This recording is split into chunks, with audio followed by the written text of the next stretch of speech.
a sua glória, como a glória do unigênito do Pai, cheio de graça e de verdade. Senhor nosso Deus e nosso Pai.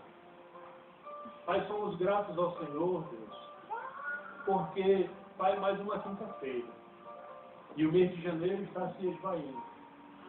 E nós temos percebido, Pai, que para alguns, meu Deus, que têm se preocupado com os dias de vida, passamos mais um dia, porém um dia a menos na nossa vida. Mas somos gratos ao Senhor, Deus, porque o Senhor tem se revelado através da sua palavra.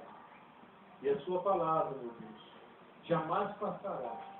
E a sua palavra nunca terá fim. Por isso, Senhor, te agradecemos e te pedimos nesta noite. E a partir de hoje, meu Deus, nas quintas-feiras que se seguem, nós estudaremos, meu Deus, sobre o livro do apóstolo João.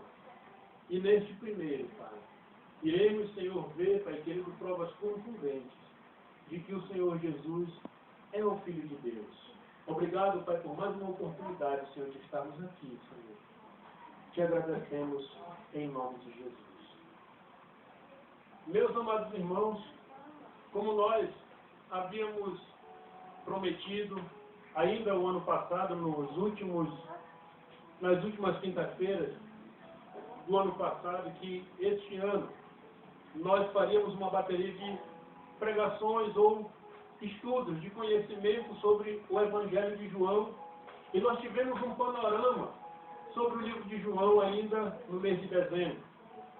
E como nós começamos um pouco atrasado, porque era para ter sido há 2 semanas atrás, se você tiver uma caneta, anote: Jesus, o Filho de Deus.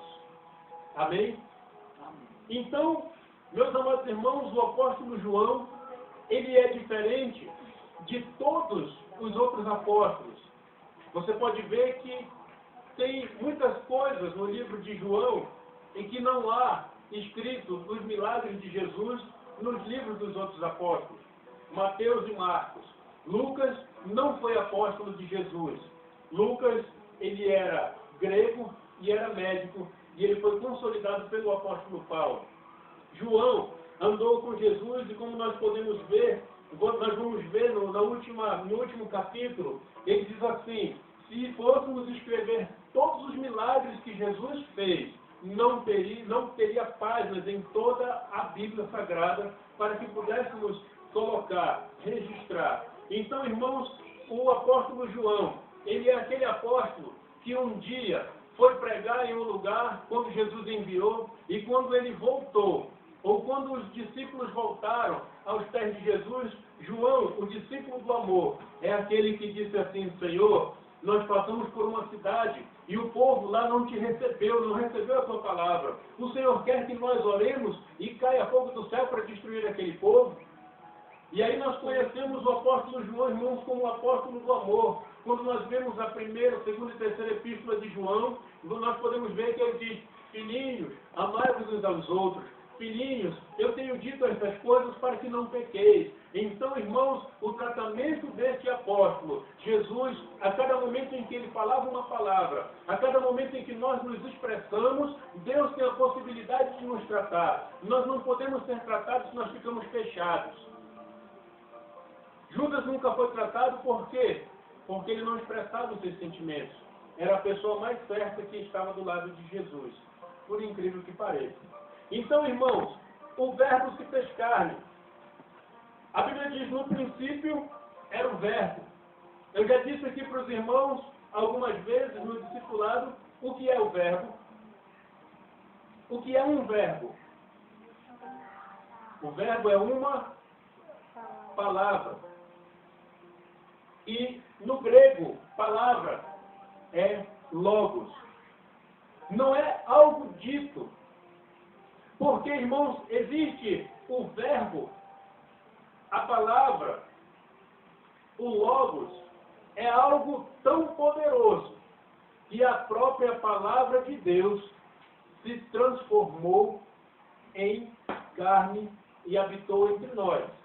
Então ele diz assim: no princípio era a palavra. No princípio era o Verbo, no princípio era o Logos, e o Verbo estava com Deus. O Verbo é a palavra de Deus, o Logos é a palavra de Deus.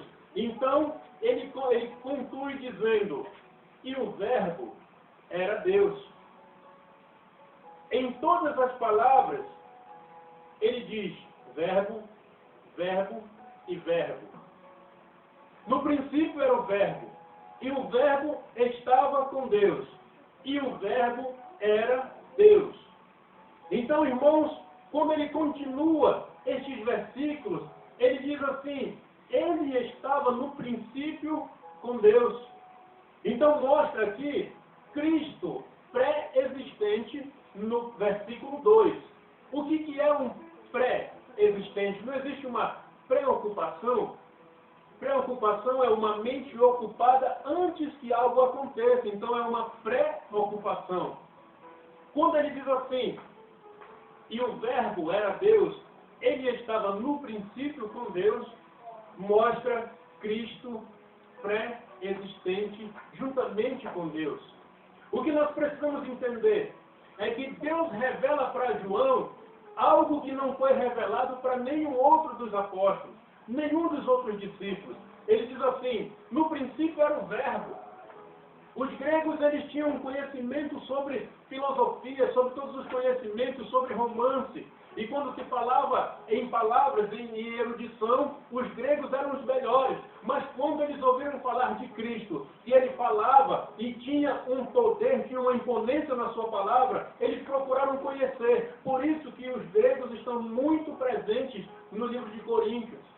O apóstolo Paulo diz assim, porque a palavra da cruz é loucura para os que se perdem, mas para nós que somos salvos, é o poder de Deus.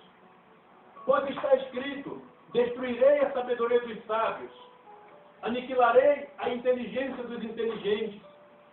Onde está o sábio? Onde o escriba? Onde o inquiridor deste século? Porventura não tornou Deus louca a sabedoria deste mundo?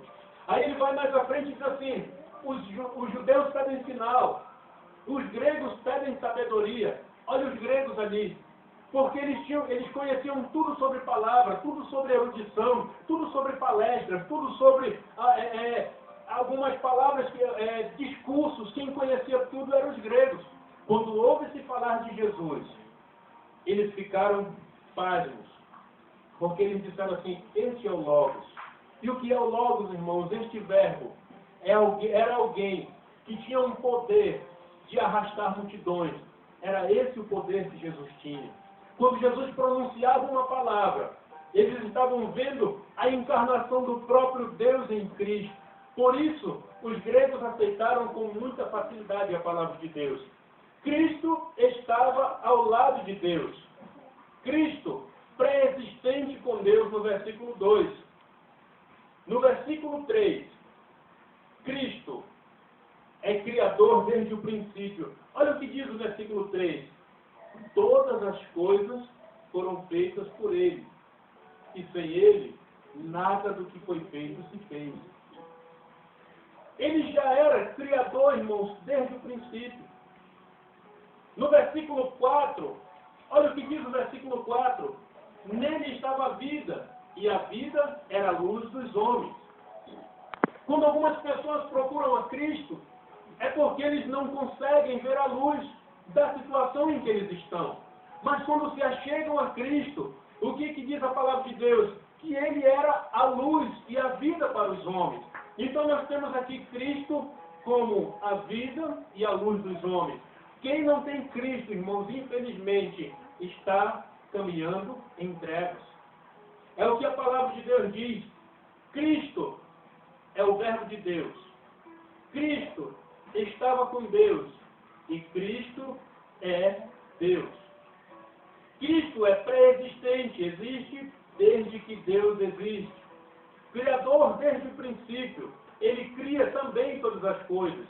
Cristo é vida e luz dos homens. Cristo nos livra das trevas. Quando nós entendemos que Cristo é a luz e a vida dos homens, nós estamos nos livrando, através de Cristo, estamos nos livrando das trevas, do poder do inimigo. Logo, se temos Cristo dentro do nosso coração, irmãos, se temos Cristo em nossa vida, se temos Cristo como centro da nossa família, a nossa família anda na luz e não podemos mais temer a nada. Cristo, o Verbo que se fez carne. Irmãos, que maravilha! Quando nós pronunciamos a palavra de Deus hoje, os mais antigos do que nós, de pelo menos 300, 400 anos atrás, eles não estudavam tanto a filosofia, não estudavam tanto a sociologia. Sabe o que eles faziam? Eles abriam a palavra no meio de um culto como este e eles apenas liam a palavra. E esta palavra lida, irmãos, ela tinha um efeito tão grande que as pessoas saíam comovidas, saíam quebrantadas do culto, oravam, cantavam os louvores, lia a palavra e cada um ia para sua casa regozijado porque ouviu a palavra de Deus. Hoje, temos muitas técnicas, muitas coisas para chamar a atenção, temos teatros, temos fantoches, temos muitas coisas, músicas, louvores, para chamar a atenção das pessoas. No entanto, naquela época, a presença de Jesus e somente a presença de Jesus, ela fazia todo o efeito. E conforme o tempo veio passando, irmão, parece que temos deixado de dar crédito a esta palavra. O que João fala a respeito de Jesus é suficiente para provar, sem sombra de dúvidas, a divindade de Cristo. Cristo é divino. Ele é Deus e já existia antes de todos os tempos. E nós vamos começar a ver na Bíblia, que é para que os irmãos vejam, irmãos. Salmo 90, o versículo 2. Se os irmãos quiserem anotar, irmãos, anotem para sermos mais rápidos. Somente anotem. E depois o irmão passa para o outro. Salmo 90, versículo 2. Antes que os montes nascessem, ou que tu formasses a terra e o mundo, sim, de eternidade a eternidade, tu és Deus. Então, irmãos, ele já existia antes de todos os tempos. Pela palavra, tudo foi criado, versículo 3, agora abre em Salmos 33, versículo 6. Salmos 33, 6. Louvado seja o nome do Senhor. Olha como a palavra aparece aí. Pela palavra do Senhor foram feitos os céus e todo o exército deles, pelo Espírito da sua boca. Pela palavra, pelo Espírito da boca de Deus, todas as coisas foram feitas, foram formadas. Então, Jesus Cristo é Criador. Sem Ele, nada do que foi feito se fez. Foi feito tudo através da palavra. Agora veja em Mateus capítulo 2, versículo 15. Jesus, o Filho de Deus. Mateus capítulo 2, versículo 15.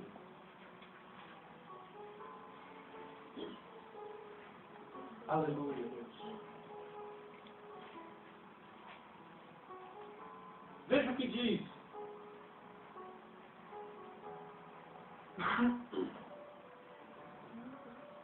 E esteve lá até a morte de Herodes, para que se cumprisse o que foi dito do Senhor pelo profeta que diz: do Egito chamei o meu filho.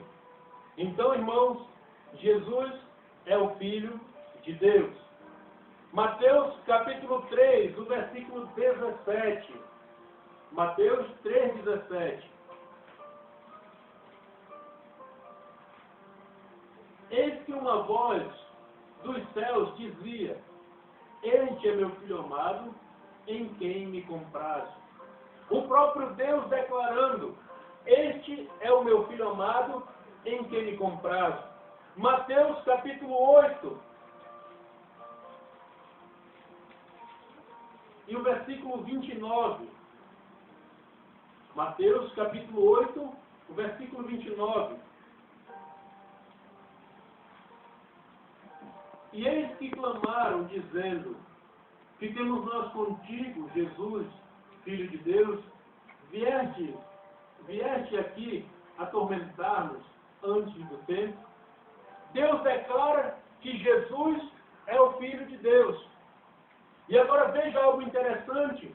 O endemoniado, os demônios revelam, dizendo: o que temos nós contigo, Jesus, Filho de Deus? Deus mostra que Jesus é seu Filho. E os infernos, irmãos, já reconhecem que Jesus é o Filho de Deus.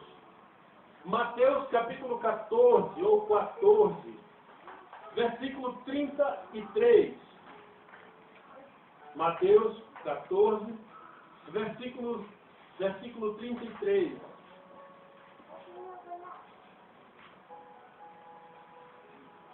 Aleluia. Diz assim: então aproximaram-se os que estavam no barco e adoraram-no, dizendo: és verdadeiramente o Filho de Deus. Então, irmão, Jesus foi caminhando. Mateus capítulo 17, versículo 5. 17, versículo 5. Mais uma vez, e isso na transfiguração, ele diz assim: e estando ele ainda a falar, eis que uma nuvem luminosa os cobriu, e da nuvem saiu uma voz que dizia: este é o meu Filho amado, em quem me comprazo, escutai-o. Mais uma vez o Senhor declarando: este é meu Filho. Marcos 1:1. Marcos capítulo 1, o versículo 1.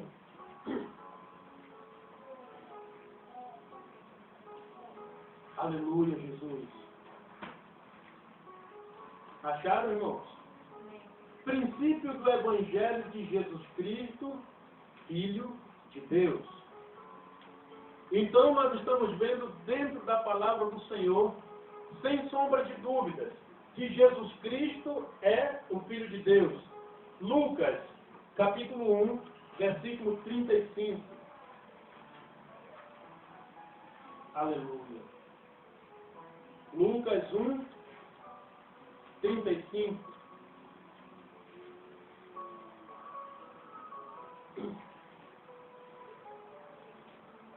Glória a Jesus. Amém. E respondendo o anjo: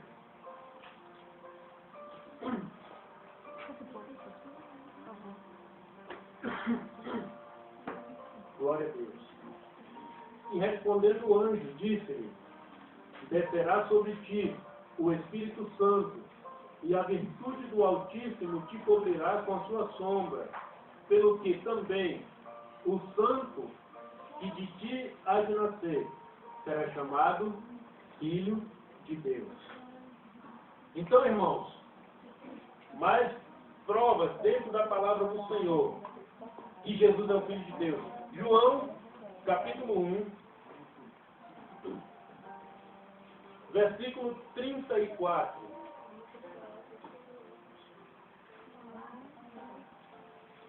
João, capítulo 1, versículo 34.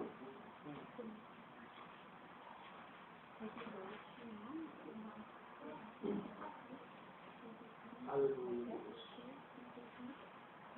1,34. E eu vi, e tenho testificado, que este é o Filho de Deus. O próprio João dando testemunho de Jesus. João, capítulo 3, o versículo 18. João 3, 18.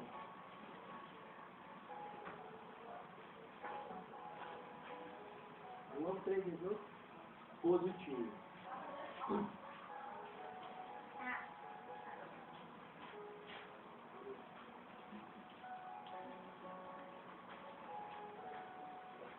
Veja o que diz, irmãos.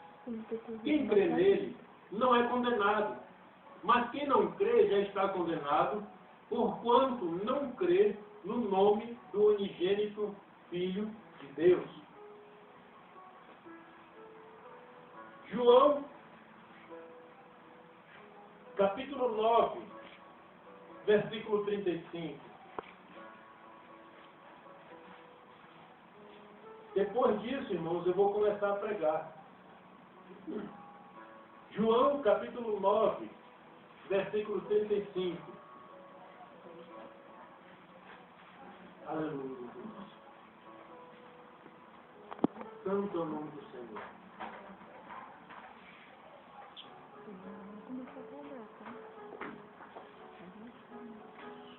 Amém? Amém.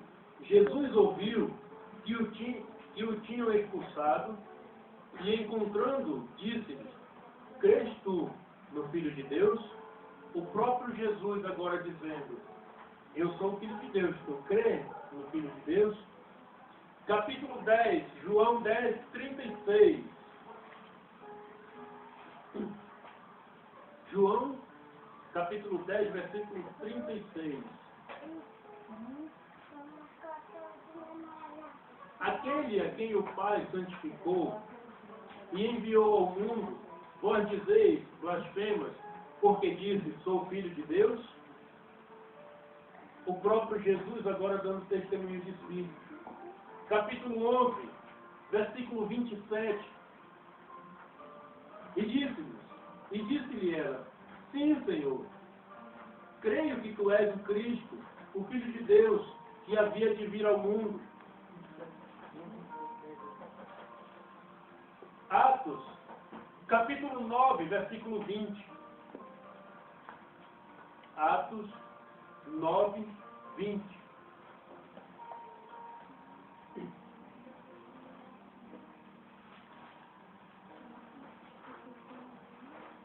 Glória a Deus. Amém?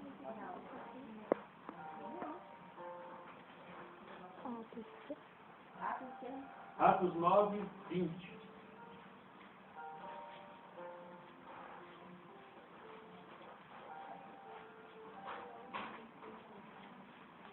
O apóstolo Paulo, irmãos, depois de toda a perseguição, quando ele aceita Cristo, que ele consegue entender o Evangelho, ele diz assim, ó, e logo, nas sinagogas, pregava a Jesus, que era o Filho de Deus.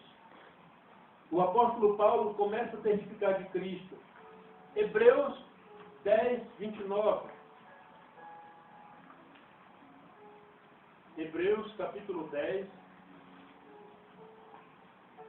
e o versículo 29.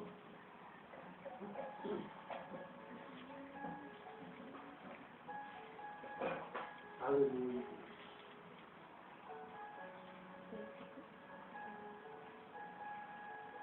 Hebreus 10, 29. De quanto maior castigo, cuidais vós, será julgado merecer aquele que pisar o Filho de Deus e tiver por profeta, por profano, o sangue do testamento, com que foi santificado, e fizer agravo ao Espírito da graça. De quanto maior castigo cuidais vós, será julgado merecedor aquele que pisar o Filho de Deus, e que tiver profano o sangue do testemunho com que foi santificado, e fizer agravo ao Espírito da graça. João, epístola, tá, irmãos? Bem próximo ali a Judas, Apocalipse. Epístola de João. O capítulo é o capítulo 4. Primeira epístola de João, capítulo 4, o versículo 15.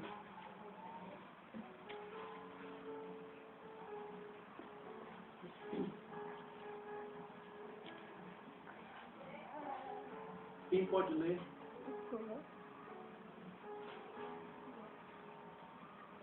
Verso 15. Aquele que confessar que Jesus é o Filho de Deus, Deus permanece nele, e ele em Deus. Amém, irmãos? Então, irmãos, no princípio era o Verbo, e o Verbo estava com Deus, e o Verbo era Deus. Ele estava no princípio com Deus, e todas as coisas foram feitas por Ele. E sem Ele, nada do que foi feito se fez. O versículo 14, irmãos, é interessante, porque ele diz, depois de ele dizer todas essas coisas, Jesus era a luz do mundo, Jesus era a vida, o Criador desde o princípio, é a vida e luz dos homens, Cristo nos livra das trevas, Cristo, o Verbo que se fez carne. Deus, irmãos, eu vi um pregador uma vez dizendo assim, Deus tentou de várias maneiras a convencer o homem, mas parece que o homem não conseguia entender. Então o próprio Deus se fez carne, Jesus Cristo veio, e quando Jesus começa a pregar como Deus queria ser servido, queria que o homem o servisse, eles não aceitaram. Por quê? Porque eles olhavam para as pessoas e aquele dali é impuro, aquele dali não presta, esse daqui é desprezado, esse, isso, aquilo, outro. Mas quando Jesus Cristo veio, irmãos, que sentiu amor pelas vidas, ele olhava para o pecador e dizia, os seus pecados são perdoados. Ele olhava para uma prostituta e dizia, vem, te arrepende, vai, não peques mais. Ele olhava para um leproso e dizia, ser purificado. Quando ele via a parábola que ele conta da ovelha perdida, da 100ª ovelha, ele diz assim, e aquele pastor achou a sua ovelha ferida no meio do deserto, cansada, mas ele coloca em seus ombros. O que ele quer dizer com isso, irmãos? O Filho de Deus olha para nós com um olhar de misericórdia. Muitas vezes nós olhamos para as pessoas, mas nós não temos piedade. Muitas vezes nós olhamos para as pessoas e não temos compaixão. Muitas vezes nós olhamos para as pessoas e não conseguimos perdoar. Mas o Filho de Deus, ele pegava as pessoas que tinham os maiores problemas, trazia para o seu redil, cuidava das pessoas. Ele usa o exemplo da ovelha, porque, irmãos, a ovelha, quando ela está caminhando, ela não está ligando para muita coisa. A ovelha segue o pastor porque o pastor tem um certo cuidado. Se der comichão desse lado da ovelha, do ouvido, quando o pastor chama, ela ouve para esse lado, ela vai embora para o precipício.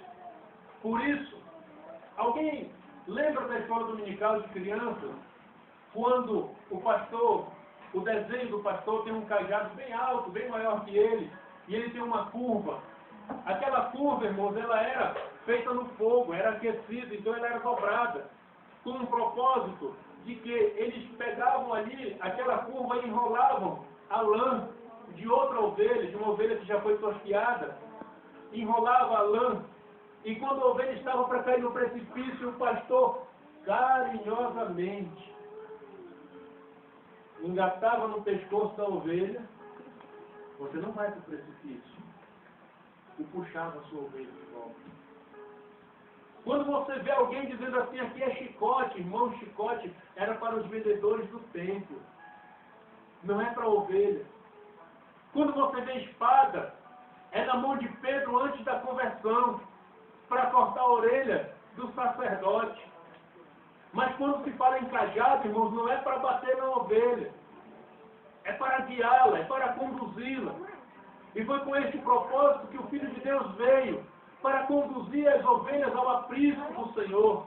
Então, quando as ovelhas estavam com comichão nos ouvidos, que elas estavam indo para o precipício, o pastor puxava aquela ovelha com todo carinho e começava a olhar na sua ovelha para ver se havia algum comichão em seus ouvidos, tirava as pulgas, os carrapatos, tratava das feridas daquela ovelha. Este é o objetivo do Filho de Deus nas nossas vidas. E nós, irmãos, como ovelhas do Filho de Deus, nós devemos ter o desejo por Jesus Cristo dizer, Senhor, trata o meu coração, trata a minha vida, trata o meu ser, trata a minha família. Senhor, muda o meu caráter, porque este é o objetivo do Filho de Deus.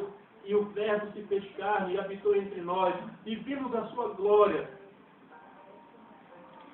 como a glória do unigênito do Pai, cheio de graça. Porém, irmãos, de verdade. E essa verdade que dói é que nós precisamos aprender dentro da palavra de Deus. Essa palavra que dói é que há uma responsabilidade para as nossas vidas como cristãos.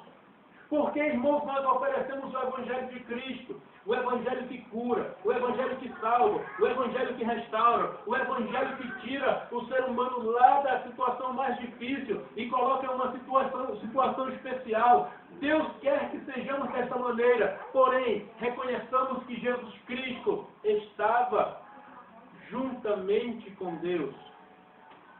E aí no capítulo 6 de Isaías, Deus fala assim: a quem enviarei? Quem há de ir por nós?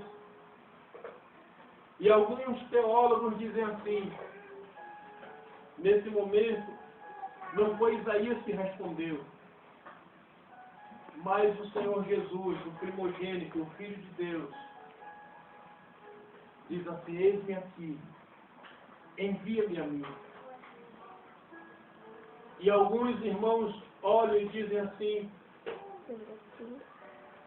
que Deus, numa conversa com o seu Filho, Jesus, diz: mas tu sabes que o preço do pecado vai estar sobre ti. Tu sabes que o sangue vai ser derramado de ti.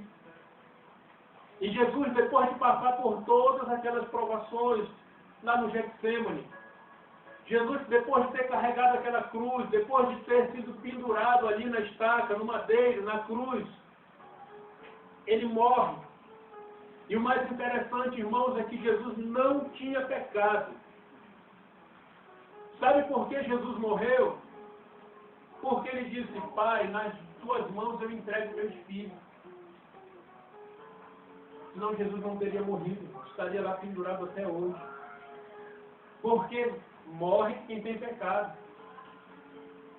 Quem não tem pecado não morre, então Jesus não morreria.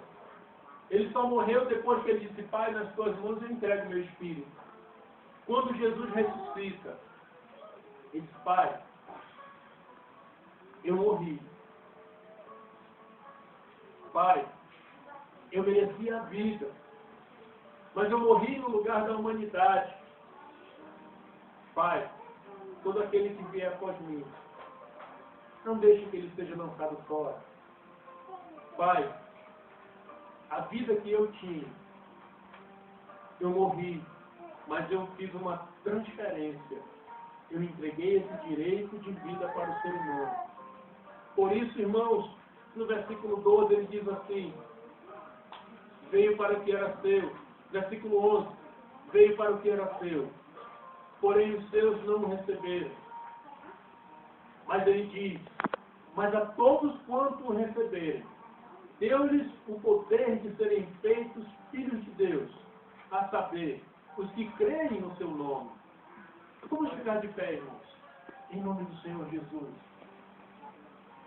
E Deus, que enviou o seu Filho Jesus, para que nós fôssemos perdoados dos nossos pecados. Ele está aqui, está dizendo assim: olha, filho, a vida que o meu filho tinha direito, ele transferiu para vocês. E nós, irmãos, somos tão agraciados por Deus, que nós merecíamos a morte, que nós merecíamos a condenação, que nós merecíamos tudo que é ruim. Mas o Filho de Deus veio e sentiu o que nós sentimos. Sentiu fome, sentiu sede, sentiu cansaço. E em meio a todas essas coisas ele diz: Pai, eu amo a humanidade. E esse amor, e com esse amor, eu quero trazê-los. E aí ele diz assim: não se turbe o vosso coração. Crede em Deus, crede também em mim. Na casa de meu Pai há muitas moradas. Glória a Deus. Senhor Deus e Pai que está nos céus. Pai, nós te amamos, Senhor, porque o Senhor é grandioso, porque o Senhor é bendito, porque o Senhor, Pai querido, é maravilhoso, porque o Senhor é perdoador e não olha para nós, Pai, como nós olhamos aos outros. Nos dá um coração, Pai, igual ao teu. Glória a Deus. Nos dá um coração perdoador, Senhor.